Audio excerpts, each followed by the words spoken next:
తండ్రి చెప్పిన ప్రతి మాటలను తండ్రి మా హృదయంలో ఉంచుకొని వాటి ప్రకారంగా ప్రవర్తించే భాగ్యాన్ని దయచేయమని కోరుకుంటూ, సమయం పోనీయక తండ్రి సద్వినియోగం చేసుకొని తండ్రి మీ మాటలు తండ్రి ప్రకటించి అనేక ప్రాంతాలకు వెళ్ళి ఒక మాటలు తండ్రి చెప్పి తండ్రి కొంతమందినైనా తండ్రి అగ్నిలోంచి లాగి మీకు దగ్గర చేసే భాగ్యాన్ని దయచేయమని కోరుకుంటూ, క్రీస్తు పేరిట ఈ ప్రార్థన మీకు సమర్పిస్తున్నాం మా కన్న తండ్రి, ఆమేన్. మంచిదండి. మరి సమయం ఇచ్చిన దేవునికి కృతజ్ఞతాస్తుతులు చెల్లించుకుంటూ కూడి వచ్చిన దేవుని పిల్లలందరికీ ప్రభువైన యేసుక్రీస్తు నామములో నా యొక్క శుభములు వందనములండి. ప్రియమైన దేవుని పిల్లలారా, మరి డిసెంబర్ నెల వచ్చిన నాటి నుంచి మరి ఎక్కువగా సంఘాలన్నీ వెలిగిపోతూ ఉంటాయి. ఈ డిసెంబర్ మాసం వచ్చిన తర్వాత చర్చిలు కానివ్వండి, మరి అలంకరణకి ఏ డోకా లేదు. చక్కగా ముస్తాబిస్తారు, ఆ తర్వాత మంచి లైటింగ్ పెడతారు, ఆ తర్వాత మంచి మ్యూజిక్ సిస్టమ్ పెడతారు. ఇలాగా డిసెంబర్ నెల వచ్చిందంటే ఒక పండగ ఏర్పాటుల్లో అందరూ మునిగి తేలిపోతూ ఉంటారు. అసలు వాస్తవానికి దేవుడు చెప్పింది మనం చేయగలుగుతున్నావా? దేవుడు చెప్పిన పండగలు అసలు ఉన్నాయా బైబిల్లో? పండగ అనే పరమార్థం తెలియక యేసుక్రీస్తు వారు డిసెంబర్ నెలలో పుట్టాడని అన్ని చర్చిలు చాలా అలంకరణగా రెడీ చేస్తారు. మంచి లైటింగు, మంచి పెయింట్లు, అలాగే మరి చర్చి పైన ఒక స్టార్ పెడతారు. అసలు దేవుడు నిన్నే ఒక స్టార్గా ఉండమన్నాడు లోకంలో. నువ్వు ఇంకో స్టార్కి పెడతాం అనేది విచిత్రం కాదంటారా? స్టార్ పెట్టిన వాళ్ళందరూ మాకే బైబిల్ తెలుసు, లేకపోతే స్టార్ పెట్టనోళ్ళు వాళ్ళకి బైబిల్ ఏం తెలియదు అనుకుంటున్నారు. వాస్తవంగా దేవుడు ఈ లోకానికి నువ్వు ఒక జ్యోతిగా ఉండమన్నాడు,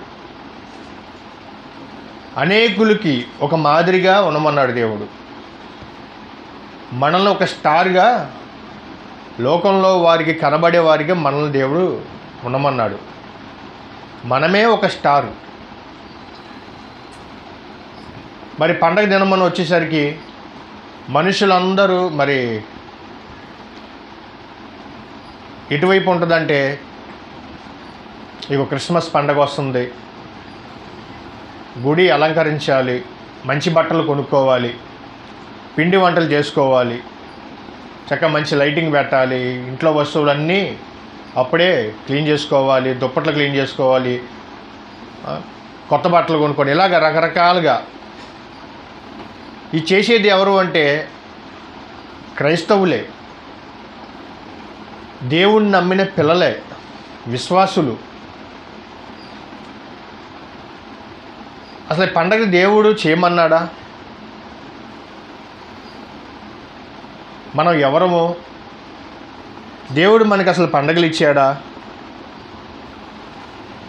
ఎవరు ఆలోచించారండి? ప్రపంచవ్యాప్తంగా డిసెంబర్ మాసం వచ్చినాక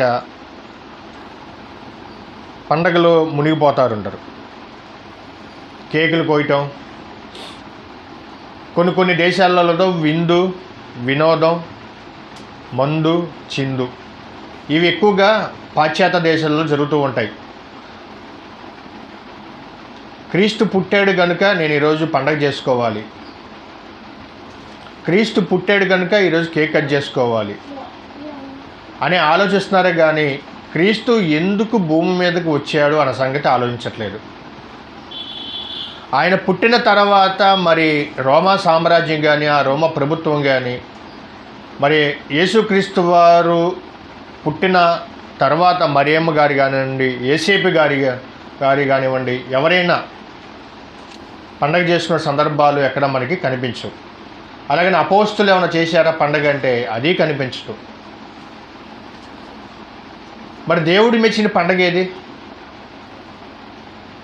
మరి దేవుడు ఆనందపడే రోజేది అని ఆలోచిస్తున్నారండి. ఎంతసేపు మన పండగే, మనం సంతోషపడాలని మనం కోరుకుంటున్నాము కానీ పరలోకంలో దేవుడు ఉన్నాడు, ఆయన సంతోషపడే పండగ ఏమైంది అని ఆలోచిస్తున్నారంటే అలా ఎవరు ఆలోచించట్లేదండి. ఆ పండగ అనేది క్రీస్తు దాటి వెళ్ళిపోతుంది, దాన్ని దండగ అంటారు. ఏమంటారండి? దండగ. అంటే కదా పండగ చేయటం వల్ల ఉపయోగం ఏముంది? ఎవరైనా ఆలోచిస్తున్నారా? పండగ పేరు చెప్పి ఎంతోమంది షాపింగ్ మాల్లు ఎక్కడా ఖాళీ ఉండదు. సంవత్సరం అంతా వచ్చే ఆదాయం కంటే ఒకే ఒక సీజన్లలో ఒకే ఒక పండగలో వారికి ఆదాయం ఎక్కువ వస్తుంది. ఏ పండగ అంటే అది క్రిస్మస్ పండగ. ఆ రోజే మరి వ్యాపారస్తులకి బాగా లాభం అండి. ఆ రోజే వ్యాపారం చేసేవాళ్ళు కొన్ని లక్షల రూపాయలు పెట్టి ఆ యొక్క వస్తువులు కొనుక్కొస్తారు. ఎందుకు? ఆ పండగ దినమున వచ్చే ఆదాయం అంతా ఇంత కాదండి, చాలా ఆదాయం. అలాగే పండగ పేరు చెప్పుకొని మద్యం షాపులు చూడండి ఎంత కిక్కిరిసిపోతాయో. నువ్వు క్రీస్తు పుట్టాడని నువ్వు పండగ చేసుకుంటున్నావా? ఆలోచించండి. మద్యం తాగే వాళ్ళు విదేశాలలో ఉండి అరబ్ కంట్రీస్ అటువైపుకి మనం ఆలోచిస్తే వారు ఎక్కువగా మద్యం అండి. పండగ అంటేనే మద్యం, విందు, వినోదం, ఇదే కదండి. అసలు నేను చేసే పండగ దేవుడికి నచ్చిందా లేదా, ఆయన ఇష్టపడుతున్నాడా లేదా అనేది ఎవరు ఆలోచించట్లేదు. బైబిల్ చదువుకునే క్రైస్తవులు కూడా అండి బైబిల్ చదువుతున్నారు, కానీ ఆ పండగ దేవుడికి ఇష్టమైందా లేదా, మనం చేసే ఈ పండగ వాతావరణం దేవుడు నచ్చుతుందా లేదా అని ఆలోచించరండి. ఏమంటే పాత నిబంధనలో పండగలు ఉన్నాయి. ఎవరికి ఇచ్చారు దేవుడు అంటే ఇశ్రాయేలుకి ఇచ్చాడు దేవుడు.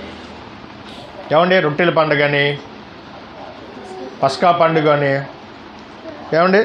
మరి తర్వాత పర్ణశాల పండుగని, కోతకాల పండుగ కూడా ఉంది. ఇవి ఎవరికి ఇచ్చాడు దేవుడు అంటే ఇశ్రాయేలుకి ఇచ్చాడు. ఎందుకు ఇచ్చాడంటే ఐగుప్తు నుంచి రక్షించిన దేవుడు వారు నన్ను జ్ఞాపకం చేసుకోవటానికి ఒక పండగని ఏర్పాటు చేశాడు. రొట్టెల పండుగ అంటారు కదండి. మరి ఆ రొట్టెల పండుగలో చేదు కూరలు అండి. మీరు ఆ నిర్గమాకాండం, ద్వితీయోపదేశకాండం మొత్తం చదువుకుంటే ఎలా ఉంటుందండి ఆ పండగ? కాయగూరలు, చేదు కూరలు అండి. చేదు కూరలు తినేవారండి వాళ్ళందరూ. ఎందుకు? సమయం లేదు. ఫరో నుంచి వెళ్ళిపోవటానికి వారు ఐగుప్తు నుంచి మరి అరణ్య మార్గంలో వెళ్ళినప్పుడు వారు అడావుడిగా ఒక పండగ, రొట్టెల పండుగ అంటే పులియని రొట్టెల పండగ అంటే సగం కాల్చినట్టుగా మరి మాంసాన్ని మరి ఉడికించినట్టుగా కాల్చినట్టుగా చేదు కూరలతో పండుగ. మరి అలాంటి పండుగ ఈరోజు ఎవరైనా చేస్తారండి? ఎవరైనా అలాంటి పండుగ ఎవరైనా చేస్తారా? చేయరు. అది ఇశ్రాయేలుకి దేవుడు ఇచ్చిన ఒక జ్ఞాపకార్థంగా ఒక పండగ ఇచ్చాడు. నన్ను జ్ఞాపకం చేసుకోవటానికి, నేను రక్షించాను కదా అని జ్ఞాపకం చేసుకోవటానికి దేవుడు ఇచ్చాడు రొట్టెల పండుగ. అలాగే పస్కా పండుగ ఇచ్చాడు. ఈ పస్కా పండుగ ఆనాడు మరి ఐగుప్తి దేశం నుంచి ఒక తెగులు ఒక దూత, ఒక తెగులు వచ్చినప్పుడు ఐగుప్తిలో సంహార దూత సంచార సమయంలో గొర్రెపిల్ల రక్తము ఆ ఇశ్రాయేలు ఇంటి మీదకి ఎవరైతే ఆ రక్తము ఆ కొమ్ముల మీద రాసుకుంటారో అక్కడి నుంచి దాటి వెళ్ళిపోద్దండి సంహారపు దూత. అంటే ఇశ్రాయేలులో ప్రజలు రక్షించడానికి దేవుడు ఒక నిబంధన చేశాడు. ఎక్కడైతే గొర్రెపిల్ల రక్తం కనబడిద్దో కమ్ముల మీద, ఆ కమ్ములు దాటేసి మరణం దాటి వెళ్ళిపోతుంది సంహారపు దూత. దానికి ఒక పస్కా పండుగ. దాంట్లో ఏమైనా ఆనందించే విషయం ఉందండి? ఏమి లేదు కదండి పస్కా పండుగ విషయంలో. ఆలోచించండి. అంటే ఇవి ఇశ్రాయేలుకి ఇచ్చిన పండుగలు. చూద్దాం నిర్గమకాండం 12వ అధ్యాయం 17వ వచనం. పులియన రొట్టెల పండుగను మీరు ఆచరింపవలెను. ఆ దినమందే నేను మీ సమూహమును చాలా అండి. ఏ పండుగ అండి అది? పులియన రొట్టెల పండుగ. మరి ఆనాడు మరి ఇశ్రాయేల్కి దేవుడు ఒక నిబంధన ఇచ్చాడండి. అంటే నన్ను జ్ఞాపకం చేసుకోవటానికి ఒక పండగని ఏర్పాటు చేసుకోవడానికి ఇశ్రాయేల్కి ఇచ్చాడు. ఆ తర్వాత నుంచి మరి ఆ తరం తర్వాత మరొక తరం వచ్చిందండి. అది నిర్గమకాండము 12వ అధ్యాయం 26వ వచనం అండి. నిర్గమకాండము 12వ అధ్యాయం 26వ వచనం అండి. మరియు మీ కుమారులు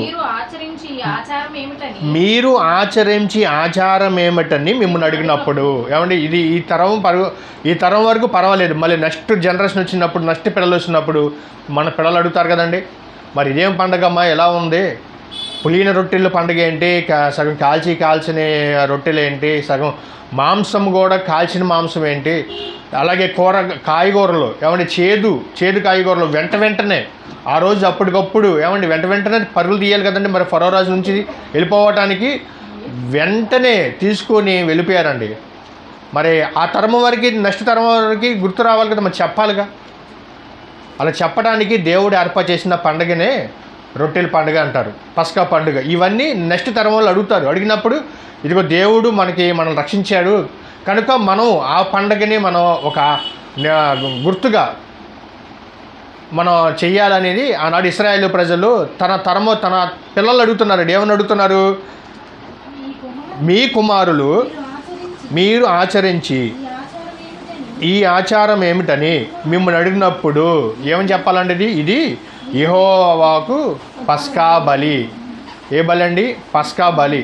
దీనిలో సంతోషించేది ఏమి లేదండి. ఇప్పుడు అలాంటి పస్కా బలిని ఇప్పుడు చేయగలుగుతామండి? ఏమండి అలాగ కాయగూరలు కానివ్వండి, తర్వాత చేదు కాయగూరలు తినేవాళ్ళు వెంటనే.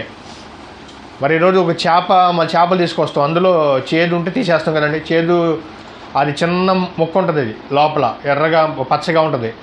అది చిండిపితే ఏమైపోద్ది? చేప చేదైపోద్ది. అలాగే దోసకాయలు తింటారండి? తినరు.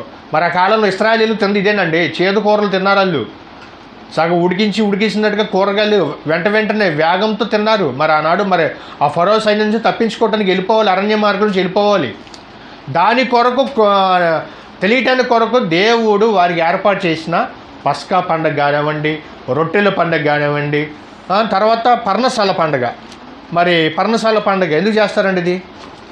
మరి ఆనాడు ఇశ్రాయేలు ప్రజలు మరి ఐగుప్తులోంచి వెళ్ళినప్పుడు వారు పండగ ఒక నిబంధన అంటే ఏంటండి?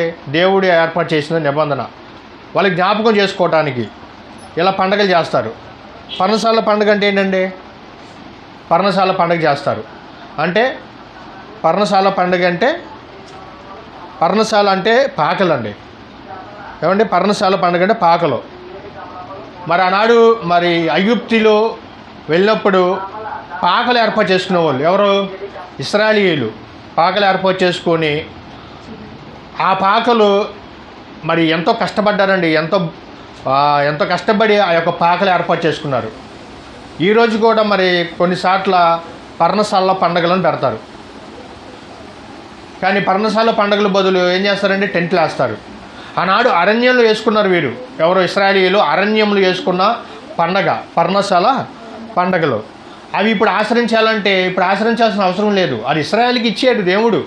వారు ప్రయాణములు వెళ్ళినప్పుడు పాకలు వేసుకున్నారు. ఆ పాకలు ఒక గుర్తుగా పండగ చేసుకునేవాళ్ళు. మేము ఇలా చేసాము, మాకు దేవుడు ఇలా కాపాడాడు, మాకు దేవుడు అలా కాపాడని గుర్తుగా అలా వేసుకున్నారు తప్ప అవి పాకలు. పర్ణశాల అంటే ఏంటండి? పాకలండి. మరి ఈరోజు టెంట్లు వేస్తున్నారు. టెంట్లు కూడా వేసి పర్ణశాల పండుగలని ఫ్లెక్సీలుగా మరి అంటిస్తూ ఉంటారు పర్ణశాల పండుగలని. వాస్తవంగా మనం ఆలోచిస్తే ఇశ్రాయేలీయులు అరణ్యంలో పర్ణశాల పండుగ చేసుకున్నారు. మనం ఎక్కడ చేసుకుంటున్నామండి? ఆలోచించండి. మనం సిటీలో చేసుకుంటున్నాం, మరి టెంట్లు వేస్తున్నాం. అంటే ఆ పండుగ ఈ పండుగ ఒకటేనండి. ఆ రోజు దేవుడు వారికి నేను కాపాడాను, నేను వాళ్ళని కాపాడినందుకు వారికి కృతజ్ఞతగా వారు ఒక పండగని దేవుడు ఏర్పాటు చేశాడు. అంటే జ్ఞాపకం ఉంచుకోవడానికి, తర్వాత నెక్స్ట్ జనరేషన్ చెప్పుకోవటానికి వారికి ఒక పండగ ఏర్పాటు చేసుకున్నారు. ఆ తర్వాతకు వచ్చేసరికి ఏమండి, దేవుడు పండగలు కూడా ఆపేసాడండి. ఎందుకంటే ఆ పండగ పేరు చెప్పుకొని ఎన్నో నీచమైన కార్యాలు జరుగుతున్నాయి. పండగను పెట్టారు, దేవుని బాధ పెడుతున్నారు. పండగను పెట్టారు, దేవుణ్ణి ఇబ్బంది పెడుతున్నారు. ఆనాడు ఇశ్రాయేలుకి ఇచ్చిన పండగలండి ఇవి. మనం ఎవరో అండి, మన క్రైస్తవులం. కొత్త నిబంధన ప్రకారంగా క్రైస్తవులకి ఎలాంటి పండగలు లేవండి. ఆనాడు ఇశ్రాయేలుకి ఇచ్చాడు దేవుడు. పర్ణశాల పండగ కానీ, గుడారాల పండగ కానీ, రొట్టెల పండగ కానీ, కోతకాల పండగ. ఏ పండగ అండి? కోతకాల పండగ. ఇది ఎలా పండగ అంటే ఏమండి, మరి ఇశ్రాయేల్ ప్రజలకి మరి దేవుడు మన్నా కురిపించాడు. ఎన్ని సంవత్సరాలు? 40 సంవత్సరాలు. 40 సంవత్సరాలు మన్నా కురిపిస్తున్నప్పుడు ఏమండి, ఐగుప్తు నుంచి కనానుకు వెళ్ళిన తర్వాత మొట్టమొదటిగా వాళ్ళు పండించిన పంటనే ఏ పండగ అంటే కోతకాలపు పండగ. ఇది పండగ అంటే వారు కనాను దేశానికి వెళ్ళినప్పుడు వారు స్వతంత్రంగా, వారు సొంతంగా ఆ పొలాన్ని పండించుకునే ఆ పంటని ఏమంటారంటే కోతకాలపు పండగ అంటారు. ఇది ఇశ్రాయేలుకి ఇచ్చిన పండగలు ఇవి. కానీ రాను రాను మనోళ్ళు ఏం చేస్తున్నారంటే, ఓహో ఇశ్రాయేలుకి ఇచ్చారుగా దేవుడు, మనం కూడా ఏదో ఒక పండగలు చేసుకోవాలి, మనం కూడా ఒక దేవుణ్ణి, ఒక విగ్రహాన్ని నిలబెట్టుకోవాలని ఇశ్రాయేలు ప్రజలు ఆనాడు ఇచ్చినట్టు ఈ క్రైస్తవులు ఇప్పుడు కూడా మనం కూడా ఏదో ఒక పండగ చేసుకునే అనే భ్రమలో ఉన్నారండి. ఆ పండుగ క్రిస్మస్ పండగ చేస్తున్నారు. ఆలోచించండి, మరి దేవుడిచ్చిన పండగే మరి ఎలాగ తయారైపోయిందో. నిర్గమాకాండం ద్వితీయోపదేశకాండంకి వచ్చేసరికి 12వ అధ్యాయం 4వ వచనం చూడండి. ద్వితీయోపదేశకాండము 12వ అధ్యాయం 4వ వచనం అండి. వారు తమ దేవతలకు చేసినట్టు మీరు మీ దేవుడిని యెహోవాను గూర్చి చేయకూడదు. వారు అంటే ఎవరండి? అన్యులండి. వారు చేసినట్టు మీరు చేయకూడదని ఆల్రెడీ దేవుడు పాత నిబంధనలో చెప్పేశాడు. వారికి తెలియదు, వారికి దేవుడు ఎవరో తెలియదు, ఏమండి దేవుడు రూపం ఏంటో తెలియదు, దేవుడి గురించి ఆలోచన లేదు. అంటే వారు చేసుకుంటున్నారు అన్యులు. ఇప్పుడు అన్యులకి ఎన్ని పండుగలు ఉన్నాయండి? చాలా పండుగలు ఉన్నాయి. వారు చేసుకున్నటువంటి పండుగలు మనము చేయకూడదని చెప్తున్నాడండి దేవుడు. ఆలోచించండి ప్రియమైన దేవుని పిల్లలారా. అంటే ఈరోజు పండగల పేరు చెప్పుకొని దేవుణ్ణి బాధ పెడుతున్నారు కానీ దేవుని సంతోషపెట్టేవారు కాదు. అంటే వాళ్ళకి ఇచ్చిన దేవుడే ఇంకా ఈ విగ్రహాలు చేసుకుంటున్నారు, వీళ్ళు నన్ను మర్చిపోతున్నారు, వీరు వాటికి బలిగే ఇచ్చేస్తున్నారు అని దేవుడే చెప్తున్నాడండి. వారు అన్యులు వారు చేస్తున్నారు. వారు చేసినట్టు మీరెందుకు చేస్తున్నారు? వారికి మీకు తేడా తెలీదా? వారికి దేవుడు అంటే తెలియదు, మీకు తెలుసు కదా. మీరు ఎందుకు ఇలా పాడైపోతున్నారు? మీరెందుకు ఇలాగా అన్ని దేవతలు పూజిస్తున్నారు? వారిని పూజిస్తున్నట్టు మీరు కూడా ఎందుకు ఇంకా అని దేవుడు వారు చేసినట్టు మనం చేయకూడదు అంటున్నాడండి. మనం చేయకూడదు. కానీ దేవుడు ఏదైతే చెప్తాడో అది మధ్య క్రైస్తవులు చేయరండి. దేవుడు వద్దనేది వీళ్ళు చేస్తారు. అవునా? దేవుడు వద్దనేదే చేస్తారు కానీ దేవుడు చెప్పింది మాత్రం చేయరండి. ఈ పండగ పూటేనండి నిజంగా డిసెంబర్ వచ్చిందంటే దేవుడు బాధపడే రోజు ఏదైనా ఉంది అంటే అది డిసెంబర్ నెల మాత్రమే అండి. ఎందుకంటే సంవత్సరం మొత్తం రానివారు భక్తులు, విశ్వాసులు ఎప్పుడు వస్తారండి? క్రిస్మస్ పండగ రోజునే వస్తారు. ఎంతవరకు వాస్తవం ఒకసారి ఆలోచించండి. పండగ క్రీస్తుదే, కానీ మీరు చేస్తుంది ఎవరిదో తెలుసా? సాతానువు చేసిన కార్యక్రమాలను మీరు పాలు పంచుకుంటున్నారు. అపోస్తులు ఎక్కడ చేయలేదు. అపోస్తులు చేస్తే ఇప్పుడు మనం కూడా చేయొచ్చు. వాళ్ళు ఎక్కడ చేయలేదు, మనం కూడా చేయకూడదు. ఒకనాడు ఇశ్రాయేలుకి ఇచ్చిన పండగలు, ఆ పండగలు తీసుకొచ్చి కొత్త నిబంధనలు యాడ్ చేస్తారు. లేకపోతే పాత నిబంధనలు పండగలు అతను దేవుని జ్ఞాపకం చేసుకోవడానికి దేవుడు ఇచ్చిన పండగే. ఆయనే ఇచ్చాడు, ఆయనే మళ్ళీ తీసేసేసాడండి. ఎందుకు? ఇప్పుడు జరిగినట్టే ఆ రోజు కూడా కార్యక్రమాలు జరిగినాయి. ఇప్పుడు పండగ చేసుకున్నట్టే ఆ రోజు కూడా ఏమంటే విచ్చలవిడిగా పాపంతో పెరిగిపోయారండి. అందుకే దేవుడు కూడా హోషేయ గ్రంథంకి వచ్చేసరికి మీ పండగ దినాలను ఆపేశాను అన్నాడు. 2వ అధ్యాయం 11వ వచనం. హోషేయ గ్రంథం 2వ అధ్యాయం 11వ వచనం అండి. దాని ఉత్సవ కాలమును, పండగలను, అమావాస్యలను, విశ్రాంతి దినములను, నియమక కాలములను మాన్మింతును.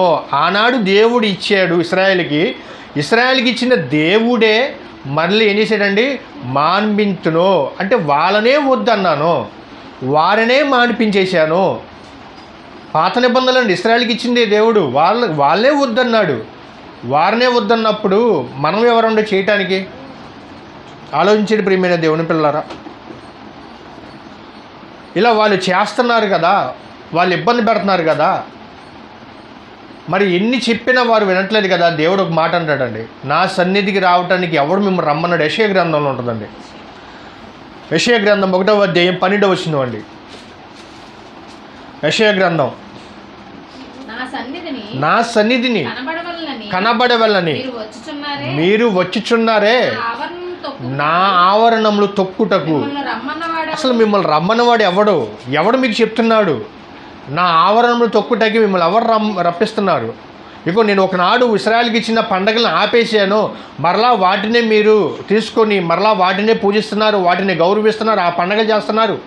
ఇలాంటి పండగలు చేసేవారిని అసలు మిమ్మల్ని ఎవరు రమ్మంటున్నాడు లోపలికి? నా ఆవరణలు తొక్కటానికి మీకు సెలవిచ్చింది ఎవరు? మీకు ఎవరు చెప్తున్నారు ఇలాంటి మాటలు? నువ్వు ఎందుకు వస్తున్నావు అని దేవుడు గద్దిస్తున్నాడండి. అలా నాకు ఉపయోగం ఏముంది? మీ పండగలు చేయటం వల్ల నాకు సంతోషం కలుగుతుందో మీరు అనుకుంటున్నారా? అది లేదే, జరగట్లేదే. ఆ పండగ మనుషులు దాటి వెళ్ళిపోతుంది. ఆ పండగ క్రీస్తుని దాటి వెళ్ళిపోయింది. ఆ పండగ దేవుణ్ణి విడిచిపెట్టి మరొక పండగలోకి వెళ్ళిపోయింది. అది మీకు అర్థం అవ్వట్లేదు. ఇశ్రాయేలు ప్రజలకు ఇచ్చింది దేవుడు మాన్పించేశాడు. మరొక మాట చూద్దామండి. ఆమోసు గ్రంథం 5వ అధ్యాయం 21వ వచనం అండి. ఆమోసు గ్రంథం 5వ అధ్యాయం 21వ వచనం అండి. మీ పండగ దినములను నేను అసహించుకుచున్నాను. ఎంత చెప్పిన వింటలేదండి ఇశ్రాయేలీయులు. ఆనాడు ప్రజలు ఎవరు చెప్పిన వింటలేదు. ఇంకా లాస్ట్కి దేవుడు ఇరత కలిపోయి అప్పుడప్పుడు మనం ఒకసారి రెండుసార్లు చెప్తాం, తర్వాత ఏం చెప్తామండి? అసహించుకున్నామంటే ఏమంటే తండ్రికి బాగోలేదండి కుమారుడు పుట్టినరోజు చేసుకుంటాడా? ఆలోచించండి.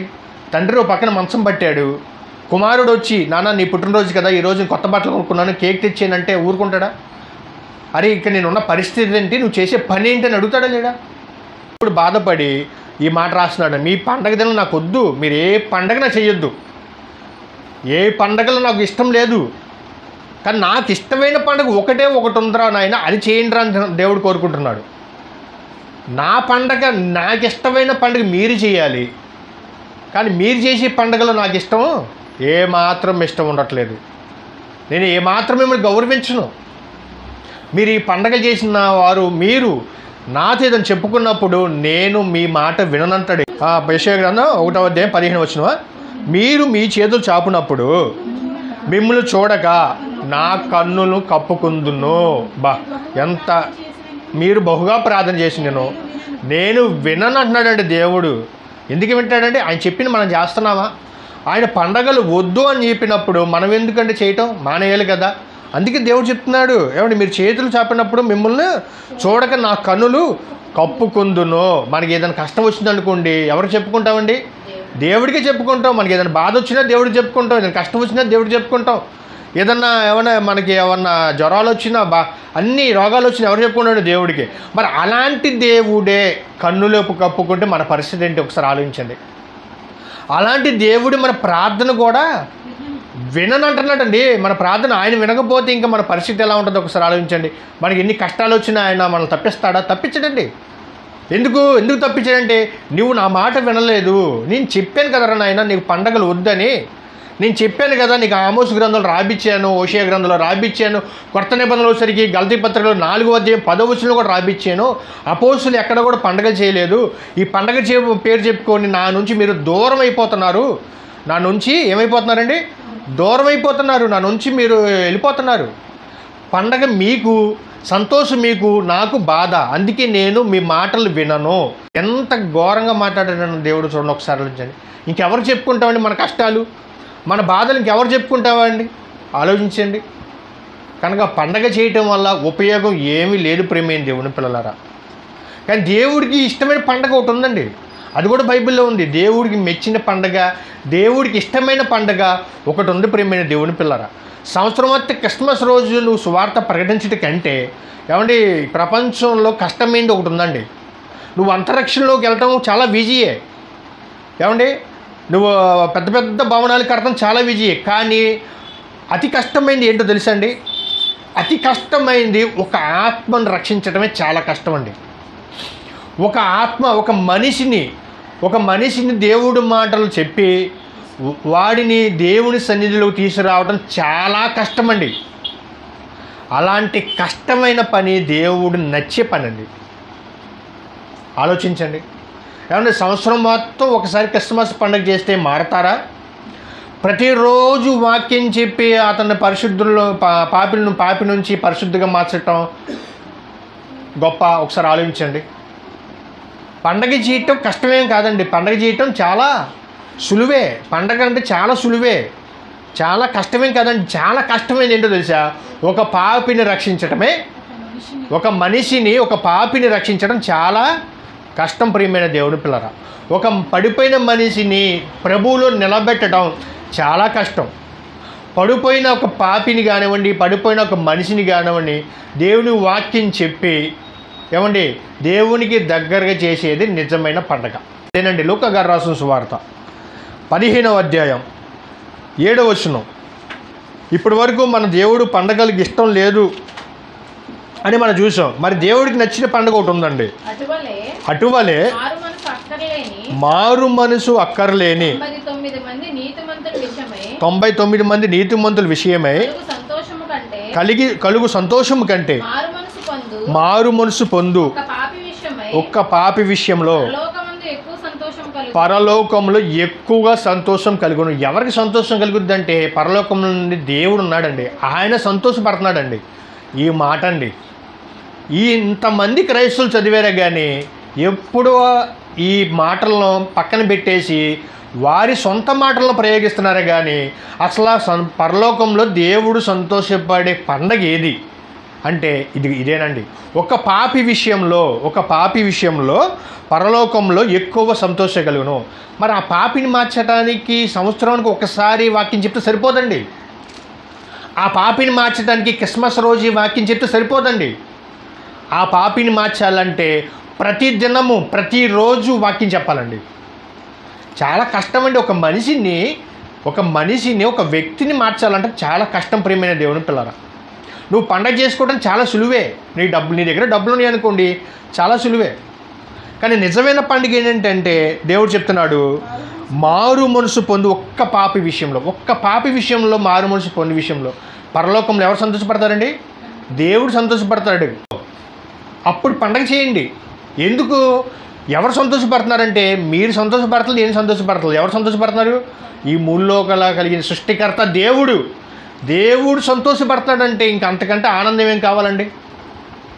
దేవుడు సంతోషం పెట్టేవారు ప్రార్థన నిజంగా ఖచ్చితంగా వింటాడండి దేవుడు. అంతకుముందేమో దేవుడు సంతోషం పెట్టని వారిని మనం చూసాం యెషయా గ్రంథంలో. నా ఆవరణ తొక్కుటకు నేను ఎవడు రమ్మన్నాడు. కానీ ఈ పని చేయండి, మీరు ఒక్క పాపిని రక్షించండి. దేవుడు ఖచ్చితంగా మీరు సంతోషపెట్టేవారు మీరు అయితే ఖచ్చితంగా మీ ప్రార్థన ఖచ్చితంగా వింటాడండి. ఖచ్చితంగా వింటాడు. ఎందుకంటే ఆయన మరి మీరు సంతోషపెట్టారు కదా. మీరు ఆయన సంతోషపెట్టినప్పుడు మరి మీ మాట ఆయన ఖచ్చితంగా వింటాడు. ఈ సువార్త సంవత్సరానికి ఒక్కసారి కాదండి, సర్వలోకానికి వెళ్ళి సర్వసృష్టికి సువార్తను ప్రకటించండి. ఈ సువార్త సంవత్సరానికి ఒకసారి క్రిస్మస్ రోజు చెప్పే సువార్త మాత్రము కాదండి. ప్రతిరోజుని మనం ఏం చేయాలండి? ఈ యొక్క మాటలో అనేక ప్రాంతాలకు వెళ్ళి సువార్తను ప్రకటించి అటువల్లే 99 నీతిమంతుల కంటే ఒక పాపి విషయంలో పరలోకంలో ఎక్కువ సంతోషం కలుగును. మరలా అదే మాట కింద కూడా ఉంటుందండి 10వ వచనం. అటువలే మారు మనసు పొందు ఒక పాపి విషయమై దేవుని దూతల ఎదుట సంతోషము కలుగునని మీతో చెప్పుచున్నాను. ఇది నిజమైన ఆనందం అంటే ఇదేనండి. నిజమైన పండగ ఏంటంటే ఇదేనండి. నిజమైన దేవుడు ఎవరి ముందు సంతోషపడతా తెలుసా? దేవదూతల ముందు సంతోషపడతాడంటండి. ఆలోచించండి ప్రియమైన దేవుని పిల్లరా, దేవదూతల ఎదుట దేవుడు తలెత్తుకునేటట్టు మనం చేయగలాలి. అది నిజమైన పండగ, అది దేవుడు మెచ్చిన పండగ. అది క్రైస్తవులు చేయాల్సిన పండుగ ఏంటంటే దేవుణ్ణి సంతోషపెట్టాలి. నీ ఇరుగు పొరుగు వారిని సంతోషపెడతాని కొరకు నువ్వు కేక్ కటింగ్ చేయకూడదండి. లేకపోతే క్రీస్తు పుట్టాడని కేక్ కటింగ్ చేయడం కాదండి. నిజమైన పండుగ అంటే ఒక్క పాపి విషయంలో పరలోకంలో సంతోషపడను. ఒక మనిషి మారాలండి. ఆ మనిషి మారటానికి చాలా కష్టపడాలి ప్రియమైన దేవుని పిల్లరా. ఎంతో వాక్యం చెప్పాలండి ఆయనకి. ఏమంటే ఊరికినే మారండి. దేవుడి గురించి చెప్పాలి, దెయ్యం గురించి చెప్పాలి, మనం ఎక్కడి నుంచి వచ్చాం చెప్పాలి, క్రీస్తు ఎందుకు పుట్టాడని చెప్పాలి, ఎవరి కొరకు క్రీస్తు పుట్టాడని చెప్పాలి, ఎవరి కొరకు ప్రాణం ఇచ్చాడని చెప్పాలి. ఇవన్నీ చెప్పాలండి. చెప్పి అతను రక్షిస్తే దేవుడి సన్నిధిలో నిలబెట్టు. అది నిజమైన పండుగ ప్రియమైన దేవుని పిల్లరా. అది నిజమైన క్రిస్మస్. అలాగని చెప్పేసి మీరు తినొద్దనని చెప్పట్లేదు. అది పాపిని రక్షించండి, ఆ పాపిని దేవుడి సన్నిధిలో నిలబెట్టండి. అది నిజమైన పండగ. మనం సంతోషం కంటే దేవుడి సంతోషం ముఖ్యమండి. ఎందుకంటే ఆయన సంతోషపడ్డాడు అనుకోండి, మనం చల్లగా ఉంటాం, అంతే కదండి. ఆయన బాధపడ్డాడు అనుకోండి, మనం ఏం చెప్పినా ఆయన వినడు. కనుక ఆలోచించండి, బైబిల్ మొత్తం చదవండి. దేవుడు కొత్త నిబంధనలో పండగలు ఎక్కడా లేవు. దేవుడు మెచ్చిన పండుగ ఏదంటే ఒక పాపిని రక్షించడమే దేవుడికి నచ్చిన పండగ. ప్రార్థన చేసుకోండి.